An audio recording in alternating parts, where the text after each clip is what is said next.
Good morning and happy Friday. Jordan Keck here, your lender buddy with your weekly market update. Kicking off, interest rates unfortunately moving higher to the highest levels of the year so far, up from 6.14% to 6.35% week over week. A lot of that due to the situation, almost exclusively due to the situation in Iran with the oil crisis. We'll get in focus on that pretty heavily today, but before that, I wanted to talk real quick about how to get a rock solid pre-approval, especially right now. With uncertainty in the market, the last thing you want is for your client to have their loan follow through in the 11th hour. So obviously the easiest way to avoid that is to use me as your lender. But if you don't have the luxury of using me as your lender on a particular situation, I want to give you some ideas about what you can ask that lender about to confirm what all is done on their pre-approval.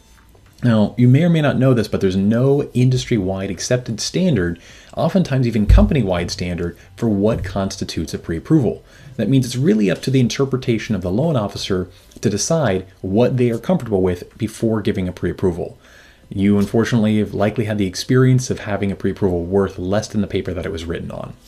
So a few things you can ask about are, have you already collected documents? Has it been reviewed by an underwriter? Is their income variable? Have you already run, again, automated underwriting? Is this a situation with many moving pieces? Are you waiting on any documents or waiting for anything to change in their situation in order to be approved? Now, these are things you need specific personal information details on. These are just asking, essentially, how many variables are there? How much have you gone through to verify? Are you still waiting on anything? And to give you a little insight, for me, the level of detail that I've got in my systems is honestly pretty unmatched. Even when somebody's pre-approved, if you ask me for a pre-approval letter, between the time that I send it, I'm going to be verifying at least, no joke, at least 40 to 50 different pieces of information about the property itself, about the borrower, about interest rates, the property taxes, homeowners insurance, flood insurance, the age of the property, the type of the property, the condition of the property, when I send that pre-approval letter. So by the time I send it, if there's anything that I could potentially help limit the chances of going sideways, I'm doing that within a 5 or 10 minute time frame. And again, this is not even the review process for the client. So when you ask, hey, what's the difference between your pre-approval letter and somebody else's?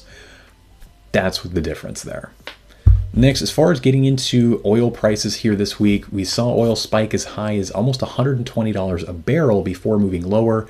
And this is still changing in real time. So by the time this video comes out, certainly by the end of today, things are going to be different, and we're trying to keep up on it the best we can.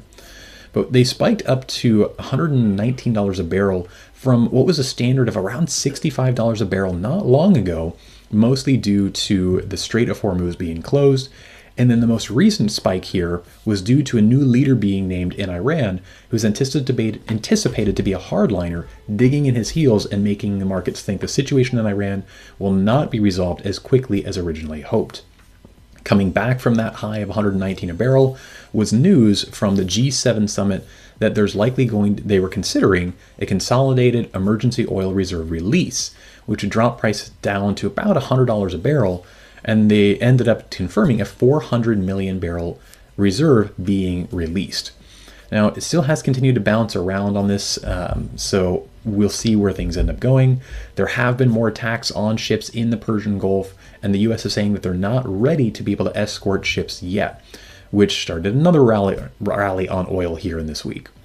There was originally some optimism that things could settle down quickly. That looks like it's continuing to wane. We've also got more comments from Trump saying that there's uncertainty around a time frame in Iran, and uncertainty is the last thing that mortgage rates like. So again, we've moved up here to the highest point for interest rates for the year. No real ETA on when things might go down, so better to be safe, lock your clients in up front. If they haven't updated their pre-approval or their interest rates in a few weeks or a month, might be worth checking with the lender to see how that affects their pre-approval amount or their payments if they were close to the edge to begin with. Next up, we've got existing home sales numbers for February that rose 1.7%. Pretty big beat over the 0.5% decline that was expected. This moved sales to a 4.09 million annualized pace. January was also revised higher, which makes the beat look smaller than it otherwise would have been without that revision. Existing inventory rose 2.4% to a national 3.8 months of supply. First-time homebuyers accounted for 34% of all sales, cash buyers made up 31%, and investors accounted for 16% of all purchases for the month. Next, we have CPI inflation for February, which came in up 0.3% as expected. Year-over-year inflation remained at 2.4%, also as expected, so no real surprises there. The core reading, stripping out food and energy, rose 0.2% for February, and year-over-year core inflation stayed at 2.5%. There was some concern about CPI moving forward, obviously because of oil prices. So we won't see those reflected in the core numbers for March, but most likely going to see a bigger number coming in for the headline number because of those energy prices, as we're seeing right now with shipping rates and gasoline rates significantly higher. And similarly here down for PCE, this is personal consumption expenditure, specifically the core rate, which is the one the Fed looks at the most, but this came out for January, so a little bit old news at this point. Only up 0.3%, which is as expected.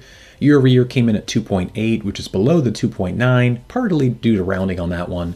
But markets didn't really react again because this is old news, and we already expect these numbers are both going to be moving higher here when they come out for March. Core PCE was up 0.4%, and then year over year it was 3.1. As always, hopefully this is helpful. Feel free to pass it along to someone you think may benefit. And if you need a second opinion, if you've got any clients who could use a more solid pre-approval, better experience, somebody who can communicate solid and help really understand their options with them, let me know. Happy to help. Available on the weekends. So see you next time. Take care.